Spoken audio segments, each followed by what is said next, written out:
കേരയിൽ പദ്ധതിയെ പിന്തുണച്ചെത്തിയ റെയിൽവേ മന്ത്രി അശ്വിനി വൈഷ്ണവിനെതിരെ സമരസമിതി രംഗത്ത്. പദ്ധതി നടപ്പാക്കരുതെന്നും പദ്ധതിയുമായി മുന്നോട്ടു പോയാൽ പ്രതിഷേധം ശക്തമാക്കുമെന്നും സമരസമിതി വ്യക്തമാക്കി. സാങ്കേതികവും പാരിസ്ഥിതികവുമായ തടസ്സങ്ങൾ പരിഹരിച്ചുള്ള പുതിയ നിർദ്ദേശങ്ങൾ മുന്നോട്ട് വച്ചാൽ കേരയിൽ നടപ്പാക്കാൻ റെയിൽവേ സന്നദ്ധമാണെന്നായിരുന്നു റെയിൽവേ മന്ത്രി പറഞ്ഞത്.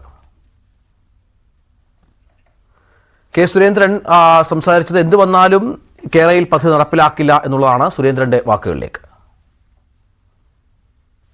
എയർറെയിലിന്റെ കാര്യം ഞാൻ ഉറപ്പിച്ചു പറയാം. ആര് വിചാരിച്ചാലും കേരളത്തിൽ റെയിൽ വരില്ല. ഇന്നലെ റെയിൽവേ മന്ത്രി പറഞ്ഞത് സാങ്കേതികമായ പ്രശ്നം, ഫീസിബിലിറ്റിയുടെ പ്രശ്നം, പാരിസ്ഥിതിക പ്രശ്നം, ഇത് തന്നെയാണ് പ്രശ്നം. രണ്ട് വലിയ പ്രശ്നങ്ങളാണ്. പാരിസ്ഥിതിക പ്രശ്നം പരിഹരിക്കാൻ പറ്റുമോ? ടെക്നിക്കൽ ഫീസിബിലിറ്റി പരിശോധിച്ചാണ് എന്റെ പ്രശ്നങ്ങൾ പരിഹരിച്ചാൽ പിന്നെ കേരളയിൽ ഉണ്ടോ?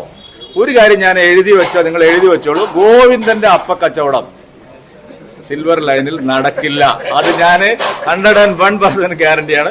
ഗോവിന്ദന്റെ അപ്പക്കച്ചവടം ഈ സിൽവർ ലൈനിലൂടെ നടക്കില്ല. ആര് പറഞ്ഞാലും കേരളത്തിൽ കേരയിൽ വരില്ല. ഇത് BJPയുടെ ഗ്യാരണ്ടിയാണ്. ഐഷത്തുൽ ഷംന ഏറ്റവും പുതിയ വിവരങ്ങൾ പങ്കുവെക്കും. ഷംന, ഇപ്പോൾ കേരളയിലുമായി ബന്ധപ്പെട്ട പുതിയൊരു ചർച്ച ആരംഭിച്ചത് കേന്ദ്ര റെയിൽവേ മന്ത്രിയുടെ വാക്കുകളിൽ നിന്നാണ്. അത് ഒരുപക്ഷെ CPM കേന്ദ്രം അടക്കം ഏറ്റെടുത്തിട്ടുണ്ട്. യാഥാർത്ഥ്യത്തിലേക്ക് പോകില്ല എന്ന് BJPയുടെ സംസ്ഥാന